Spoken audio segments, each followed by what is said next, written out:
Bright news on ইন্ডিয়ায় আপনাদের সকলকে স্বাগত। একে মুভি মেকার প্রযোজিত অর্পিতা মণ্ডল নিবেদিত ভূতের প্রেম মুক্তি পেতে চলেছে আগামী 27শে মার্চ। অভিনয়ে রয়েছেন অর্ঘ্যদীপ ও শিল্পাশ্রী ঘোষ।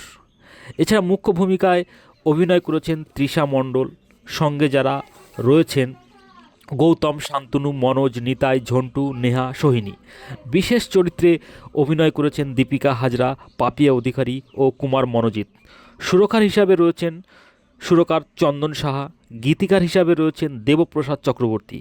কণ্ঠসঙ্গীত যারা যারা দিয়েছেন তাদের মধ্যে অন্যতম হলেন কুমার শানু, দেবজিৎ সাহা, সুজয় ভৌমিক, মৌসুমী কর্মকার, তনুশ্রী বোস ও অর্পিতা মণ্ডল।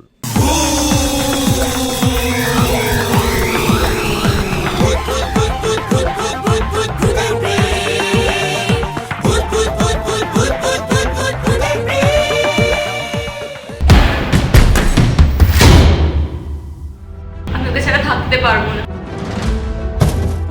মামার বাড়ির আবদার এই 2 বছর এখানে মরতে কি জন্য এসেছো তুমি? এটাই তোমার শেষ কথা।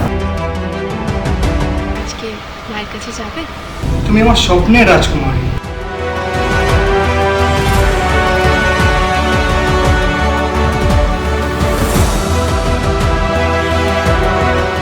ভূতের প্রেম নিয়ে বাংলা সিনেমা জগতে অনেক সিনেমা তৈরি হয়েছে, তবে ভূতের প্রেম সিনেমাটি সবার থেকে একটু আলাদা, কারণ এখানে দেখানো হয়েছে ভূত বা আত্মাদের মধ্যে একটা তৃষ্ণার্ত মিষ্টি প্রেমের কাহিনী চরিত্রে চরিত্রে ফুটিয়ে তুলে ধরেছেন এই সিনেমার নির্মাতা বিশিষ্ট স্বনামধন্য পরিচালক কুমার মনোজিৎ।